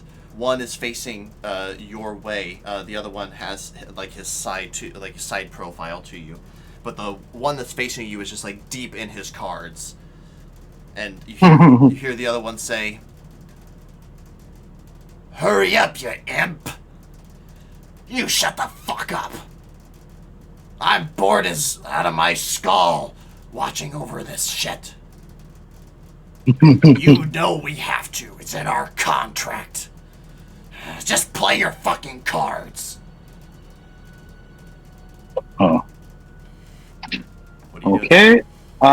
I am going to just go for. I'm just going to go for the window, trying to stay as sneaky as possible, letting them sit in their rage amongst themselves. You're gonna go in. Seems like a. Yeah, I'm gonna try. Okay. Yeah. Yeah. Give me another stealth check. Trying to time it just right. Ooh, natural 20 Very for nice. 30 for a 35. Okay. 35. Yikes! Thought I was doing well today. Like a perfect cat, Zevin, you drop down and you will. You see the staircase over here and a couple beds. I assume you're heading for the stairs. Yeah, I'm gonna go down, assuming that that's what the carriage is kind of thing. You begin sneaking down the steps, and you hunker down, making sure they don't see you. I'm going to move you again. back up to the normal map as you come down the steps. Oh. You see, hey, please stop tearing up the floor. We're gonna replace the carpet eventually, but I'm gonna do it, not you. You see a very elaborate-looking black carriage with red inlays on the seating. You see two black horses just standing there, stamping their feet every now and again, but they do not seem to have noticed you either. Okay. So there's an alarm on the carriage. On the door of the carriage. We know that, right? On the door we know of the that? carriage, yes. Can I do a perception check to see if I can see any discrepancies in the carriage? Like if there's any way inside without using the door? Yeah, make a perception check. Or, yeah, perception check. 24. 24, okay. With a 24-7, you do notice that there is a section on the, between one of the windows that looks like it's made just of leather. It could be cut open, but it will leave evidence behind. But that is the only way that you can see of getting into here. Even as a cat, trying to get up into all the nooks and crannies, like you don't see any actual way inside. But the between the windows is a bit of leather that could be cut. Okay. I'm just imagining Puss in Boots just ding in his claw. That's exactly what I was thinking too. Yeah. Okay, and then I guess I'll try to see if I can get in. Yeah, give me a sleight of hand check, but you have to use the cat's stats on this one. Dex. Yeah, the dex. Yeah. So it's just a +2. 19. So 21. Very nice. By the way, the last 3 rolls. So the nat 20 was with a 19, and then a 19, and then a 19. Oh shit! Wow! Holy crap! We're rolling well today. You tiny little slice right by the edge of the window, Zevin. Slide your cat body inside, and you are now inside of this carriage. So I won't be able to. Okay. So I am. Let me think here. Okay. And he said we knew it was underneath the passenger seat, right? Yep. Okay.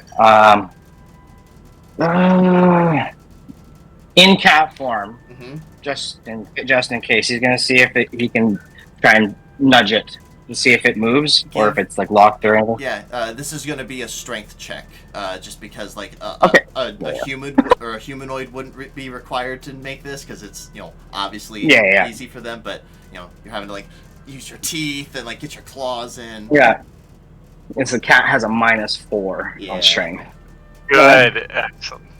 See, this is what everyone's That's happening. 13. Okay. 13. It isn't incredibly difficult, but you managed to open up the container. Inside, I think it's just a little carrying chest. Let me double check. I wrote this so long ago. Oh.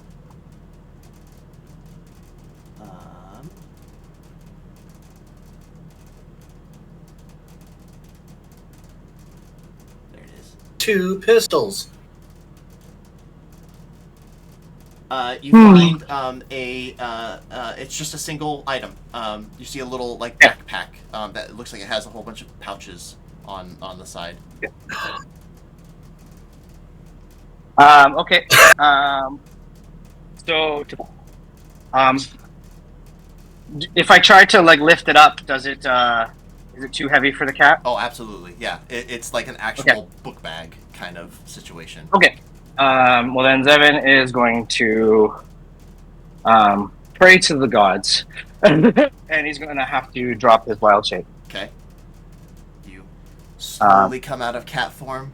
The wagon just kind of creaks just ever so slightly at the change in displacement of weight, but nothing nothing that you'd make a check for.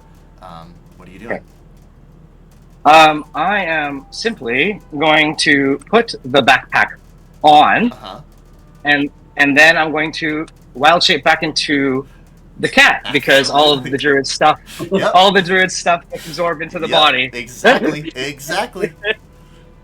And all right, now what? And then I am going to leave the way I came, and I'm going. Give me another stealth check, please, my friend. How long does the invisibility last? Huh? Is it still? How long does the invisibility last? Still an active? hour. An hour? Yeah. Or until she stops concentrating. So I just know that like D&D is weird, and like so many different invisibility things have different stuff. I don't know, but okay. With advantage. That is a. Yeah, as long as I maintain concentration, it's an hour. That is a 23. Okay. Oh no, that's plus 10. That's a dirty 30. 30. Okay. You hear them complaining again. Son of a bitch! As you up and out and down the vines again, Zevin. Quickly around the corner and meeting up again with Lorelei. As I slink through the fence, and I'm literally going to do the. Not even gonna tell her. I'm just gonna tail up and just keep walking away from her. She can't see you. I can't see you. Oh yeah. You're trying to get me. Do you not like sense where I am? No. Yeah. I'm connected with your mind, so if you speak to me, I can hear you. I'm gonna skip. Oh, maybe I shouldn't do that. I'm not gonna speak to you. I'm like, what are you waiting for? I'm already leaving. And then you see the little prints on the ground. All right. Okay, then we leave. When you and guys... I prestidigitation the prince away. Very nice. Smart. Solid. What a heist. Man, we are terrible. I gotta go. I will say, because I didn't want to interrupt that I was sneaking myself in case I was seen. Mm-hmm. But, like, I kind of masked myself. Yeah. But just wanted to make sure that it was said. Yep. So here is what you guys gathered. You have one scroll of greater invisibility. Greater invisibility is much better than normal invisibility. You can take actions and cast spells and stay invisible. It lasts, I think, it lasts for 10 minutes, so it's very powerful. Oh damn! You also received Heward's handy haversack. So now you have a very large thing. It's kind of like a bag of holding, but not quite. It has a whole bunch of pouches, right? Yeah, it has a whole bunch of pouches that have infinite storage. You got a potion of growth that will change the size of a creature. So Chuck would be go from a small to a medium creature. Chad would go from a medium to a large creature. And then finally, you got an immovable rod. It is an iron rod. So good. 2 dragons on either end, and like an intricate little filigree, and then a button in the middle. Can I have the rod? Anywhere you place that You rod, already have a rod. anywhere you place that rod in air and you press the button, it stays there. And I think something needs to succeed, like a DC 25 strength check to move it. Fuck. Wow. So like That's awesome. yeah, I love immovable rods personally. Like I always ask for like whatever the DM. It is the pick most one. creative tool in the toolbox. It's an instant ladder. It's an instant ladder wherever you are. Anyway, but that is where we'll call it for today after a successful heist. Very good job, you guys. That could have been very, very bad. But, Siblings. yeah, good job. All right. that was awesome. Thank you, everybody, for watching. We really appreciate it. We stream every other week, so we'll see you in 2 weeks for see what these guys get up to next. Next, we gotta go. See you, thank you.